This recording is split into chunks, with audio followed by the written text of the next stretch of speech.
Welcome everyone. My name is Faulkner. I'm the online event coordinator for Staff Development for Educators. And I'd like to thank you for joining us today for Learning Through Play is Still Possible with Adam Peterson. Before we start, there are a few things you should know. To allow for Adam to be heard clearly, attendee microphones are muted. We do invite you to use the questions text box on your screen throughout the webinar to submit any questions for our Q&A period at the end. Any audio or video problems you might experience during the presentation can usually be solved by closing any other programs or applications you might have open on your computer.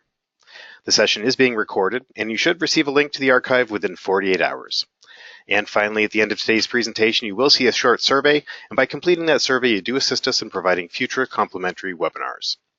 For those who might not know us, Staff Development for Educators provides professional development for pre-K through 12 educators through on-site PD, PD events, web-based PD, and PD resources. We empower educators with research-based, innovative, and rigorous PD that's practical, motivating, and fun. We're happy to have SDE's friend Adam Peterson joining us today. Adam is a kindergarten teacher of more than 12 years and a self-published children's author specializing in technology integration and writing. He's the creator of the Teachers Learn Too YouTube channel and hosts his own video blog, giving teachers a fun, exciting glimpse into his kindergarten classroom.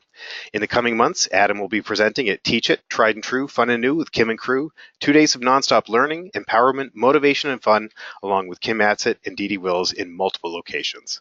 Welcome, Adam. At this point, I'm going to turn it on over to you.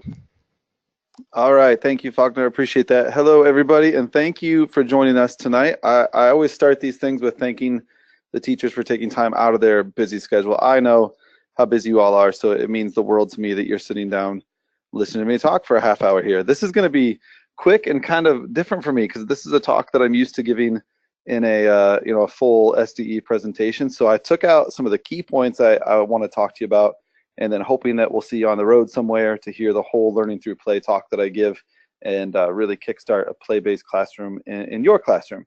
So I titled this Learning Through Play is Still Possible because, with the rigorous content and curriculum and things that are pushed into our classrooms nowadays, sometimes it's hard to find a time to include play and make that play purposeful and even get people on board to understand that that's an okay way to learn. So we're going to go through some brief ways that I still allow my children to play on a daily basis in my kindergarten classroom. Hopefully, as I always say in all my talks, that hopefully these things you're already doing and maybe they'll just, or that you've done in the past, and it'll give you a reminder that here's something I can try, or here's a new way to look at that. So here's all my information on the screen right now. You should be able to see my website is teacherslearn2, it's the number 2.com.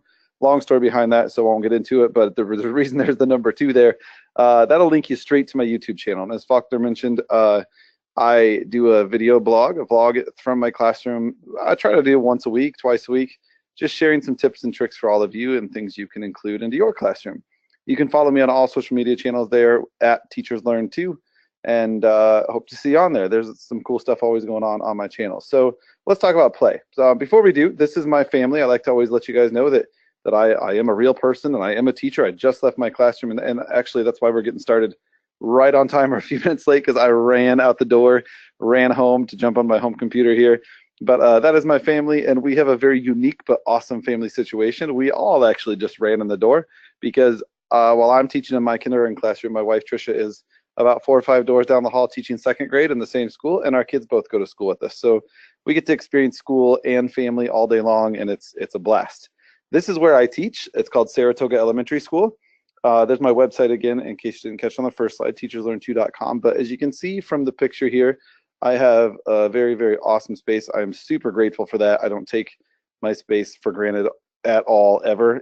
I'm very lucky to have what I have. But you can see just by looking, it's set up for a play style. There's a lot of room. You can see the Lego table there, the train table, the kitchen over there, and we're going to get into all those things.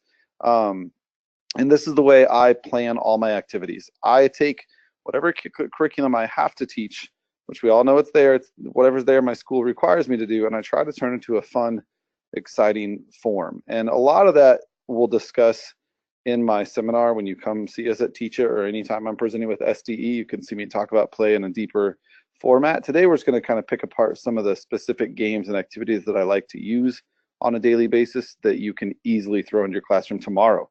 But you can see here on the screen, they're playing some cup flipping games at my table where we're working on numbers. The little girl down there in the bottom left corner has built with some blocks, and yes, we still do use blocks in my classroom. but you can see she's used our teddy bear counters there to build houses and families, and she's got them all sorted by color and by rows, by size. So much learning going on there. It's crazy. And then that is a Pop-A-Shot basketball hoop that you see in my room, and I bring that in when we learn how to count by twos. And I've never ever had kindergarten classes learn how to count by twos as fast as they have when they're actually shooting baskets and flipping a scoreboard, and it's just a lot of fun. So those are just some basic ways that I include play. But why play? Why did I come up with this talk, and why do I like to give it? It's because of some quotes that came out on my YouTube channel and social media, actually, as I started sharing some play-based activities through social media. Questions like this, or comments, it's so nice to see a classroom with a kitchen set.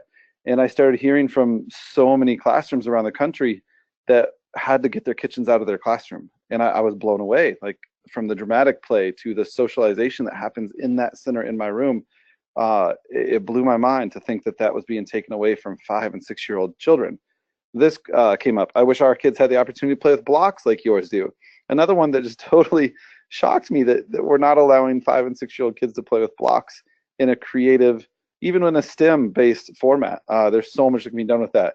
And then this comes, this was actually a true quote, and there's a friend of mine that actually dealt with this, that they were not allowed to call the centers because it insinuates that the kids are just playing.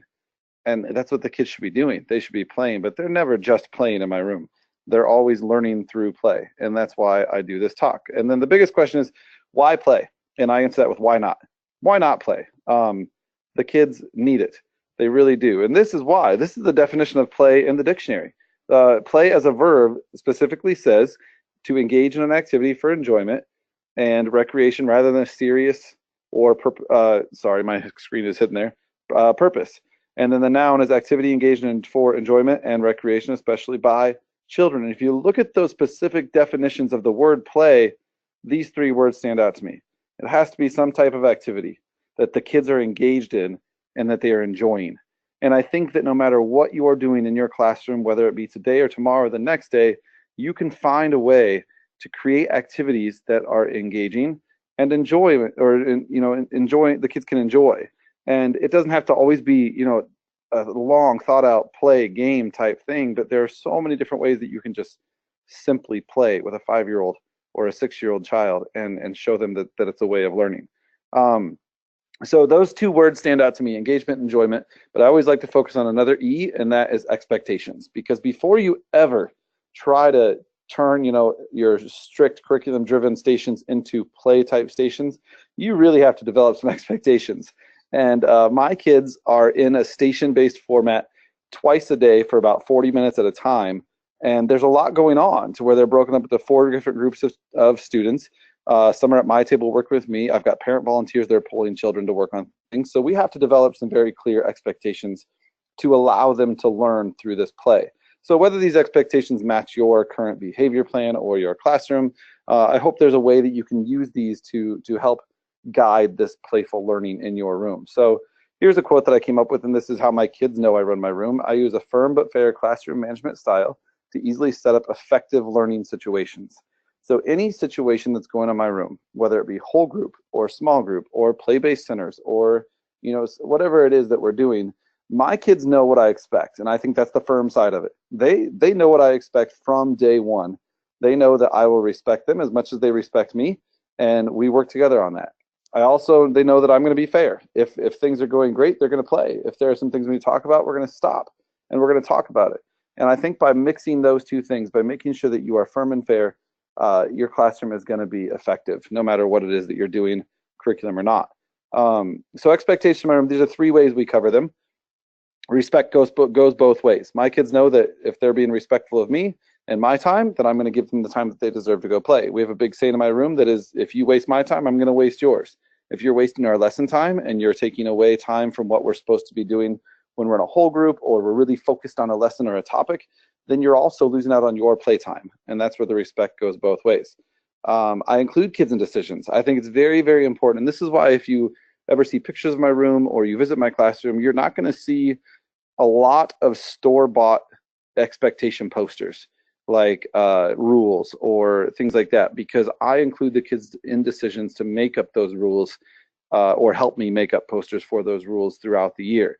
And then we also use expectation contracts in my classroom. So these are just a few that are hanging in my room right now. And this is what I mean by including the kids. They know that if I make a promise in our room, they know that I don't break it. We have a big talk about that. You don't break promises. We talk about how things can change. Mr. Peterson might say we're going to have some extra time in these stations today, but then our schedule changed a little bit because something that came up.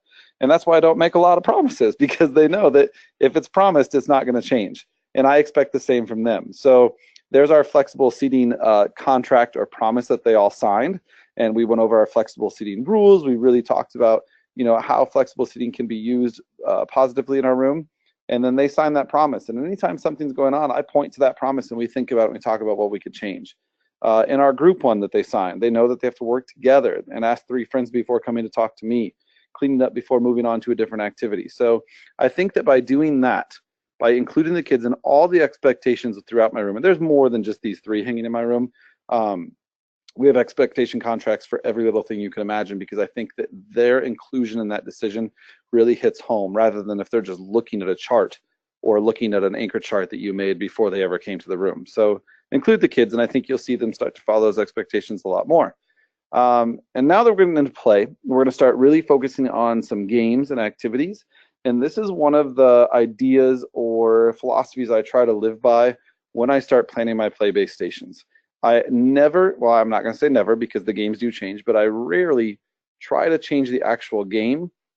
I mostly just try to change the concept or the theme, meaning that I don't want to reteach a game over and over and over again. I don't want to have to reteach or introduce new games over and over and over again. So I try to find a way to adapt whatever games I have to work in as many situations as possible. And I've got some help in that based on some of my favorite Teachers Pay Teachers stuff, but I've also taken upon myself with some games I already own. So we're going to go through some Teachers Pay Teacher stuff first. So Faulkner already mentioned, and thank you to Faulkner. I didn't say that at the beginning, but he's our SDE affiliate for this that set all this up for you guys. So thank you to him for doing this. But he mentioned this awesome new conference coming up that we'll talk about at the end to Teach It, that I have been invited by SDE to be a part of with Kim Adsit and Dee Dee Wills, 2 awesome ladies who I am excited to present alongside with. But a product that Kim Adsit has out with her friend Deanna Jump, who you all know and love, is the Centers Made Easy. In this unit, or this product that's on Teachers Pay Teachers, under Deanna's store, so you can find it on Teachers Pay Teachers under Deanna Jump. This is just unit 1 that you're seeing here, but there are many units with it that you can purchase. It is entirely set up to incorporate a play-based learning atmosphere in your classroom to go along with your standards. So you can see there, it's got some pocket chart stuff that is all included in it. Those little crayons that you can see to the left there, along with the tub labels that you see that say word work right there. Everything's color-coded. Everything's based on I can statements. Everything's standards-based, but it's very simple, playful activities that you can incorporate right away into your centers, using many lessons and then letting the kids do it. It really goes along the lines of the I do, we do, you do philosophy, meaning that you're going to teach the kids how to play these games. You're going to do them with them once, and then you're going to turn them loose to play them. And a lot of these games go off the philosophy that I just talked about on the previous screen, that you don't really change the game. They just kind of build on the activity or build on the skill. So here's some of my kids playing a little bean game. They were making bean letters. You can see in the red basket there the I can chart that goes with that, and it's all picture coded and picture based. On the left there where it says I can charts for activities with picture support, that's how all of the units and centers are set up. So it's got picture clues for the kids that if they can't read all the words, it shows them exactly what to do. It's all color coded to go with whatever center you're working on, whether it be alphabet or phonemic awareness or reading or word work or writing. And then there's just activities that build upon each other as the skills get harder. So right there, the little girls and boys are doing bean letters and really practicing on the formation of letters. And then we turn that into a Play-Doh station, and they form the letters with Play-Doh. You can do it with pipe cleaners. You can do it with any type of thing you can imagine to put in there. Mini erasers work great for that too. So very simple, already pre-made play-based activities where they're actually learning through doing an activity rather than something like a worksheet or just sitting. They're doing an activity and they're engaged. They're excited to do that activity. Some other of my favorites, and I put these up here not only because Kim is a friend of mine and Kim's part of this conference that we're doing all this talk at, but because she's got some really awesome products, you guys. So I put the firefighters and turkey up there as an example of something that doesn't really change games, but changes the theme or the concept, because a lot of her big themed or holiday units like that really have some of the same type of activities and games. She just switches them over for the holidays, and they're very easy for the kids to learn. And then some of my favorite play-based Teachers Pay Teachers activities are Kim and Michelle Scannell's new, well, I say new because they're still creating some new ones. They're math manipulatives, math products. So these are making the most of manipulatives that you already have. You know, you've all got pattern blocks and teddy bear counters and color tiles sitting around, and they've put together some really, really engaging activities to go along with those manipulatives that allow the kids to play with those while doing some math activities to hit the standards you're supposed to be teaching. So there's some really, really cool activities in there. One, for example, is in their colored tiled unit. My kids are really working hard right now on combinations of 5, ways to make 5.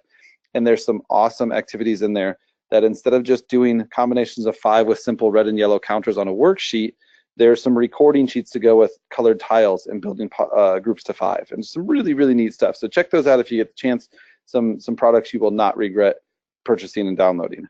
So then we're going to go into board games, and this is where we get into a big part of my talk when I do this seminar. So we're going to go through this kind of quickly, not really dive deep into it, but I really want to show you how you can use the games and activities that you already have and just adjust them to make them work for any situation. So the game you see on the screen right now is one of my favorites.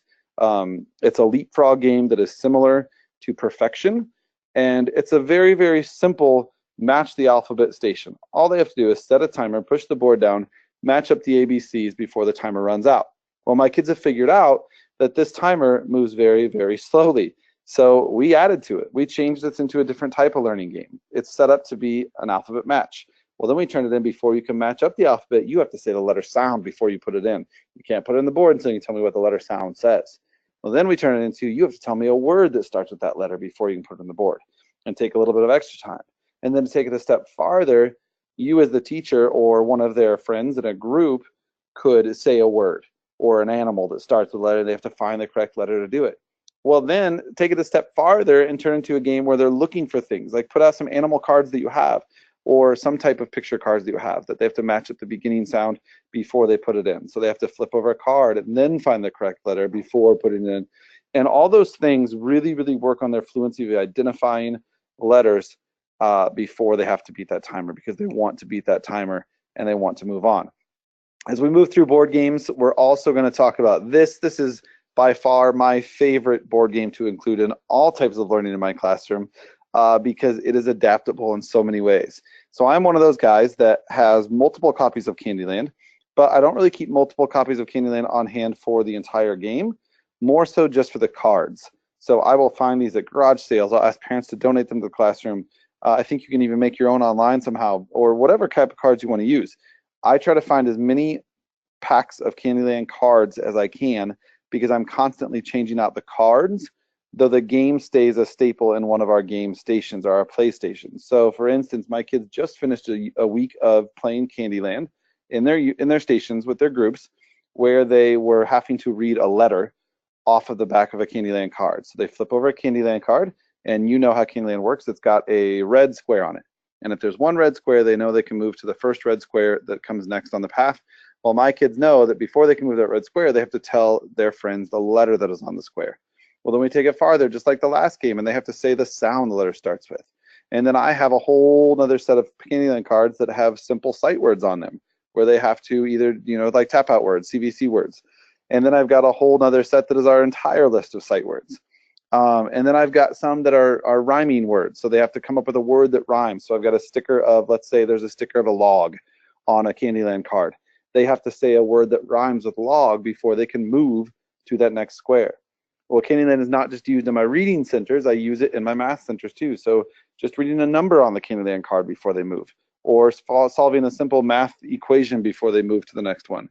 Putting 2 numbers on there and saying, you need to tell me the greater number before you can move to that Candyland square. So just simple ways of including play into all that stuff you have to teach anyway, with one simple game that you've never had to reteach the rules. You just reteach how they play the game, or use the cards, I'm sorry. I do the same thing with this game. This is one of my kids' favorite games. We just included it in stations for the first time this week, and they absolutely love this. Again, another game that I've got multiple copies of, and I've gotten donated to my classroom, or I pick up at garage sales. And we just used, you can see there, garage sale dots. So those are just little simple garage sale sticker dots that I put on the bottom of the fish, or you can write on them with a Sharpie. And I've got multiple copies of this as well. So there you can see they're playing sight word fishing, where they're fishing out. They have to read the sight word before they can keep the fish. Right now, the kids are working on one in my class with numbers. So there are 21 fish in the spinner, or in the pond. So I numbered the bottom of them with a Sharpie from 0 to 20.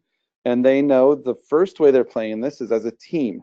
There's 4 kids in my group, or in the group that's playing it, and there's 4 fishing poles. So as a team, they're racing to see how quick, as a team, they can catch all the fish. And then as a team, they're putting them in order from 0 to 20. And then the next round, they're actually racing against each other. So they have to fish one at a time, and they have to read the number. They have to say the number before they can keep the fish, and then whoever gets the most fish wins the game. Again, you can adapt that for rules any way you want, but think of all the different ways, if you have multiple copies of this, that you could change the game up. So sight words, numbers, letters of the alphabet. Again, stickers on the bottom of animals, or pictures that are rhyming words. So they pull out a picture of fish that has a picture of a log on it. They have to tell you a word that rhymes with a log. Anything you can think of, and then change into math as well. There's so many different things you can do with this, and include play. Again, never changing the game, just changing the concept or the theme. This is one of my favorite games to play, and the kids absolutely love this. I keep saying that, don't I? It's one of my favorite games. So we just took hot shot basketball, something super simple, and we turned to a sight word game. These are just die cut basketballs with sight words on them. They pull out a card, they have to read the word, and then they get that many shots to do. So like this little girl is holding the card that says purple. So she got Purple, 6 shots to try to make a basket. They're not really keeping score. They're not really focused on that. They're really working on the words, practicing their spelling of the words, and so on. My wife went up to me in her classroom, and she found double hot shot basketball. So she's using this in her classroom, and they get to play against each other. And then Ants in Your Pants is another great board game to use, because you can adapt it so many ways. So you can see here the kids in this group were reading and counting 1 through 12. So they had a 10 or 12-sided dice, whatever it was. They had to roll it, and then that's how many chances they got to flip their ants in the pants. Again, you can do this with multiple types of dice. I've got an ABC dice they can do this with, and they have to say words that start with that letter when they shoot it in, or however you can come up with to play that game. But you can include that game into so many different curriculum type activities. Card games, we're going to go through really briefly. I know I'm kind of running out of time here, but Spot It. You can see the little girl there playing Spot It with me. Here's another image of some Spot Its. If you have never played or don't have copies of Spot It in your classroom, I highly suggest you get online or go to your local teacher store or game store, whatever it is, and find as many copies of these as you can, because this is another one where the game never changes, the concept does. And for those of you that don't know how to play Spot It, it's a simple game. Like the one here we were playing was just matching ABCs and shapes. There's some here that are words and different Disney themes, but all these cards, so every card of the deck has a match with another card in one way. And basically you're just racing against each other in your group. Nobody taking turns, really. You're all working at the same time to try to find how a card in the center deck matches your card in one way before the other players find one that matches theirs. So it's a speed-based game. They're really focused. It's intense. They get engaged in this so quickly. I love taking card games that are, basic and simple, like Go Fish or Old Maid or any of those games that we've played for years. And again, just like Candyland and Let's Go Fishing, I change them up. So on Go Fish cards, instead of just saying, do you have a red fish? I might put a number on there. Do you have a red fish that has the number 4? Do you have a red fish that has the word can on it? However you can. Again, you can get super cheap copies of those. Dollar stores sell Go Fish games and Old Maid games and things like that.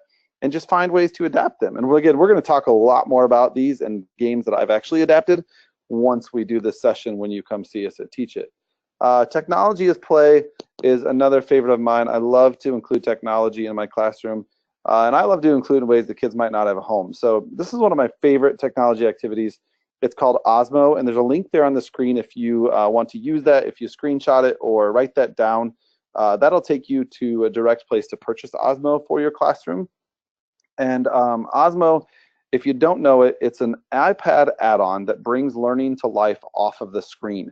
So you can see in the picture on the left there, There are coding tiles, there's dice, there's letters, there's tangrams, and all those things are done hands-on in the child's hands on the table, but they come to life up on the iPad screen. And you can use that link there, like I said, to visit their website, and you can watch some videos, and there's some really cool things that Osmo is coming out with. It's an awesome piece of technology that really brings learning to life in the classroom. The image there on the right kind of shows you some more of their games, but again, screenshot the link or write it down, just https goo.gl/EKWBCI. I know that's a weird link, but it's a personal link of mine that I have for you to go there, and you can see all the videos and things like that. It's a really, really cool piece of technology that I know you will love to bring play to life in your classroom. So as we end here today and you get ready to go back to your classroom and try to include some of this play, there's things you need to do. Give play a purpose in your classroom. Make it purposeful, and I do that in 3 ways. I tie it to a standard. I always document the change it's having or document the fun and keep track of that documentation. And I invite people into my room. The biggest question I always get in this seminar or this talk is, how do you get away with this when your admin is telling you can't do this, can't do this? Well, invite them in and show them why you're doing it. Open your door up to your school board and let them come in to see what's happening. Open your door up to the public or the parents and just show what's happening in your classroom, that play is bringing learning to life in a way that it never has before. As I tie things to standards, I love this product, standards labels from Rebecca Stone on Teachers Pay Teachers.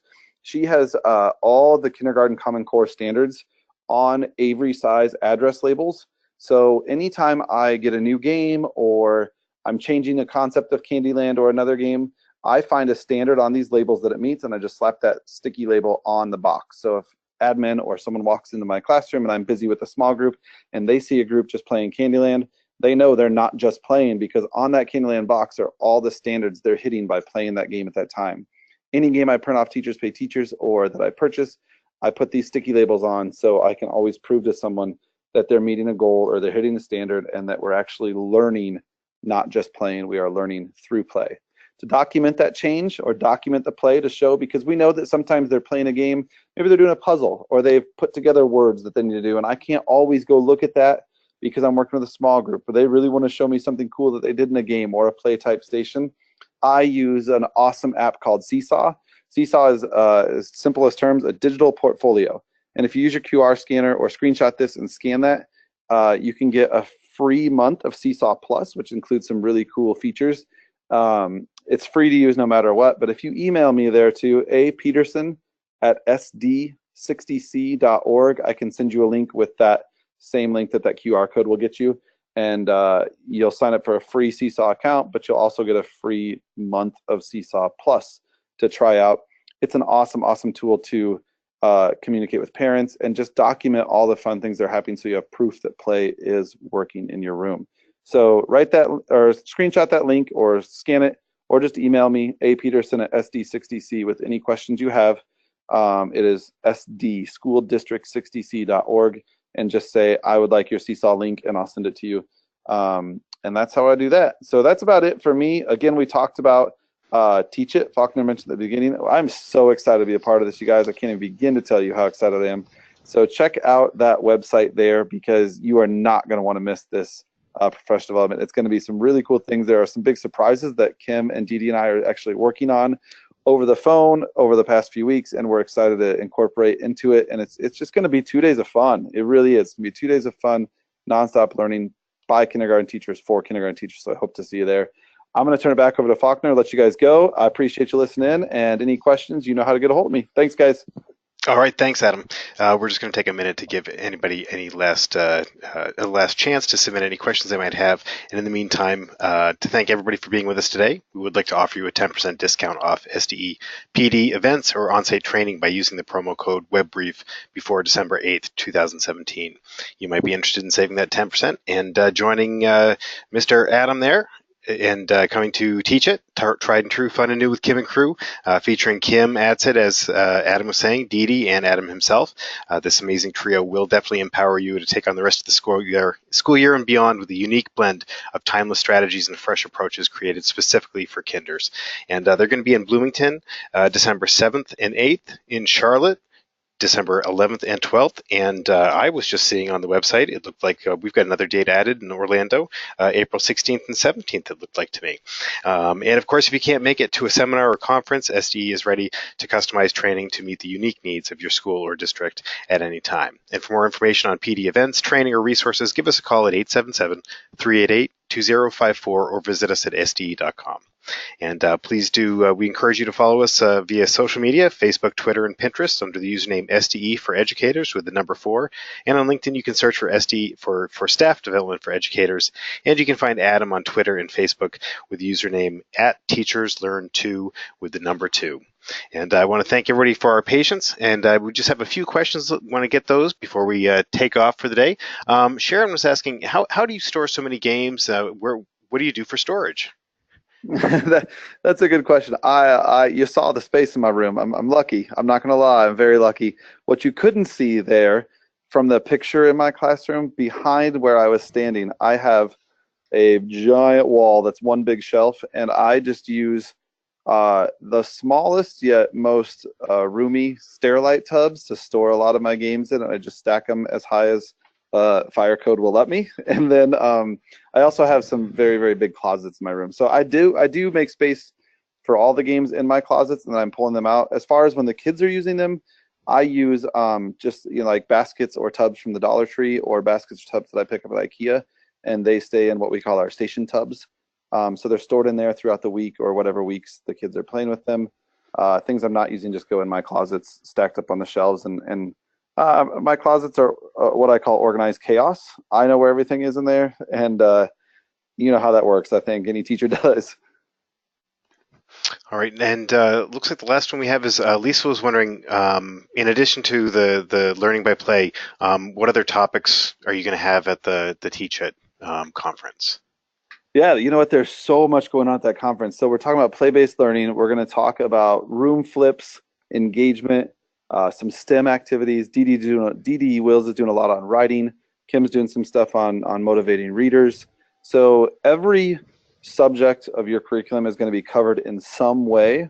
Obviously, in my play-based one, we're going to talk about all subjects. But yeah, reading, writing, science, math, play-based learning, and then there's going to be a really cool STEM.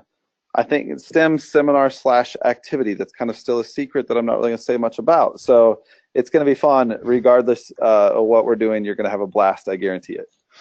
Excellent. Looks like we're out of time and out of questions. I do just want to remind everybody that they can check out more about the Teach It events if they go to sde.com/teachit.